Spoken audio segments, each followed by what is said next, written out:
Hey, everybody, it's Eddie from Tokyo. This is your cryptocurrency update from Japan and the Bitcoin RSI. Yeah, it was oversold, sitting at 37. And we are, though, still in very volatile times, so don't be surprised if Bitcoin rolls over again. But for the moment, we have momentum, and with liquidity flowing back into Bitcoin, we have a current trading price at 105, 153. And in the top 36 blue chips, we have Sui, Pepe, Ave, Ondo, Near, and Caspa performing with significant double-digit gains. Today's video is packed with information, and it's always incredibly exciting. This ecosystem of blockchain and digital assets never disappoints. I'm going to first talk about a post by Arthur Britto. It's the first post by him in 14 years. He is the co-architect of the XRP Ledger.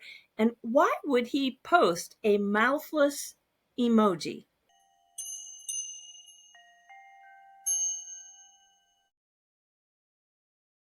It might seem unbelievable that so many were not following him. His subscribers climbed from 17,000 just 26 minutes after he posted to currently nearly 45,000. And I'm happy many who are now in this space have learned about this incredible contributor, a very private individual, and his privacy should be honored. Does it have anything to do with the return after 5 years of the Ripple Riddler? Or the fact that we're getting a new interview this week, this Thursday, by Ripple co-founder and chairman Chris Larsen? No, I don't think so. And 2 weeks ago, David Schwartz dropped a bombshell about Roger Ver, known as the Bitcoin Jesus to those who have been in this space before the Bitcoin hard fork. You want to know Roger with his current profile pic with tape over his mouth with the word censored across, and you can see the t-shirt there is Free Ross. That effort was accomplished, but now there is a new effort, and that is Free Roger. This requires a little bit of a backstory, so allow me to read this post from David Schwartz, the CTO of Ripple, that's about a year old. It was when he happened to run into a Bitcoin OG, and they started talking about Roger Ver. Now, he won't mention who in this post that OG was, although he said that they could out themselves in the thread if they wanted to. But he shared two things about Roger. One is he's the nicest and most genuine person he's ever met, and that he has a moral code that he sincerely believes and conforms his actions to. David goes on to say that he was a huge net positive to both Bitcoin and the world for a long time, and he knows where there are people who believe that he became a strong negative force later, and he doesn't agree, but he understands their view. He wants to say that he's 100% confident he believed that what he was doing, and he's talking about the hard fork of Bitcoin, was good for humanity, but I do not concede that it's easy to convince yourself that that's what's good for you is good for humanity. The Bitcoin OG and David reminisced about the US government's long campaign against Roger, and they said something that he would never forget. There's only two kinds of crimes the feds go after like this. One is the really big, serious, ugly ones. The other is anything that is done by someone they don't like. He certainly might have evaded taxes. David really doesn't know, but he doesn't think that Roger would have had any moral qualms with evading taxes if he thought that he could get away with it. But he certainly valued being able to sleep at night. That's likely why he left the United States. And David finishes the post with he thinks that he was targeted because of his ideology, just like he was several times in the past. I will think much less of anyone who celebrates this. Though I may be mistaken, I believe Arthur Britto's use of the no mouth emoji signals a very noteworthy point. Arthur, who follows only two accounts, Jack McDonald and Roger Ver. It seems to underscore Roger's current struggle. Well, with Jack, he led the groundbreaking technology alongside David Schwartz, and Roger, possibly the earliest investor who supported Ripple's launch of the XRP public ledger with their crucial early funding, is someone who is, I think, very, very important to Arthur. So just as many advocated for Ross's freedom, we should extend the same support to Roger, 100%. I believe that Arthur's post likely aims to champion fair and just treatment for Roger Ver. I want to make 2 points with this next story. We've got Canada taking the lead with XRP ETFs. There are 3 of them that launched on the same day, one by Purpose, one by Evolve, and one by 3IQ.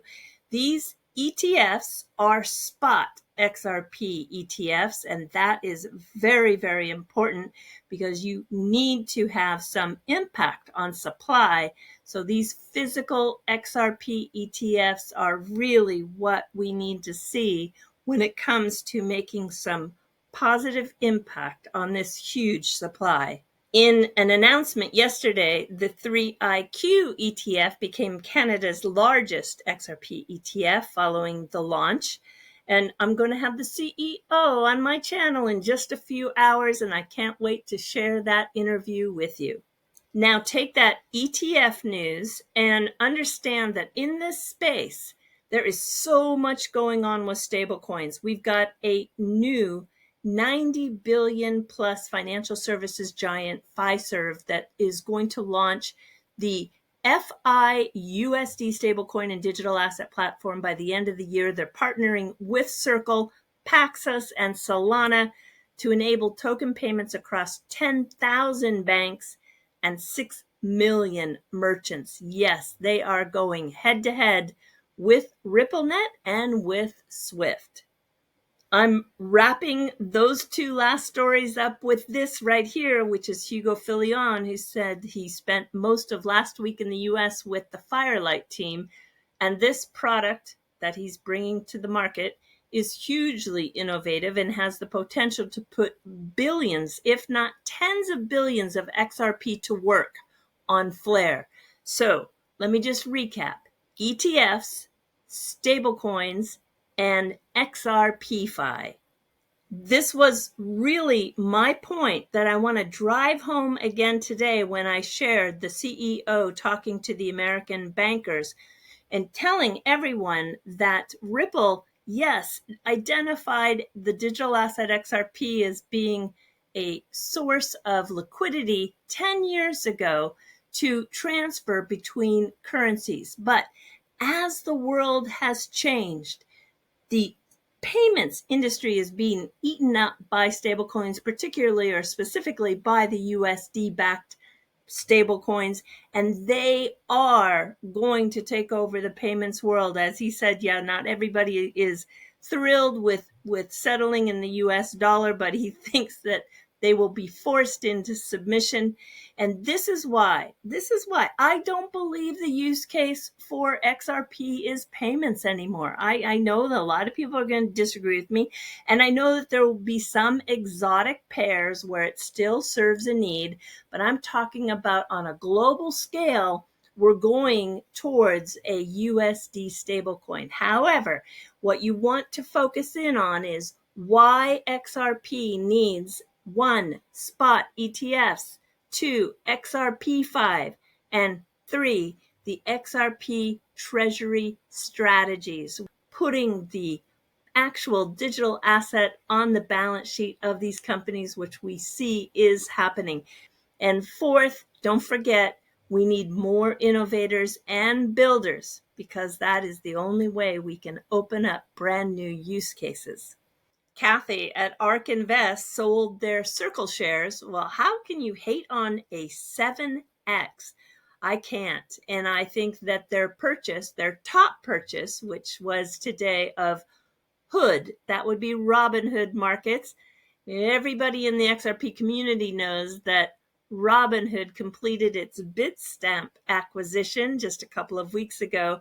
And I do think many of you remember the deleted video that was leaked with a Ripple assisted derivatives platform that is in development. So I would say this was a really nice trade. That deleted video, which was on the XRPL Commons YouTube channel, well, it did spark a lot of articles that were written back in December. Robinhood and Bitstamp driving XRP Ledger into that one quadrillion derivatives market. That gives us something to very much look forward to. Glassnode and Gemini did an excellent report, a 2025 trends report, a deep dive into how the U.S. strategic Bitcoin reserve and growing custodial concentration is reshaping the Bitcoin market. We see a less volatile asset because of it. 30% of Bitcoin now sits within centralized entities. And if we see XRP becoming that same sort of asset class on treasuries and within ETFs globally, we too are going to see the volatility really come down to a minimal level, which I think for institutional investors to be attracted and have a compelling reason to put it in their portfolios is a great thing.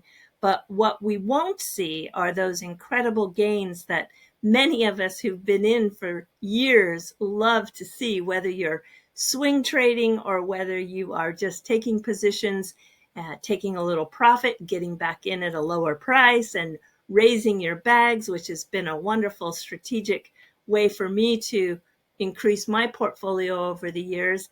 I don't know, we're in a changing world. So if you're interested in seeing how the future might shape out for those really blue chip digital assets to become that level of an asset class sought by the institutional investors, I recommend this report. I'm going to put a link to it in the description.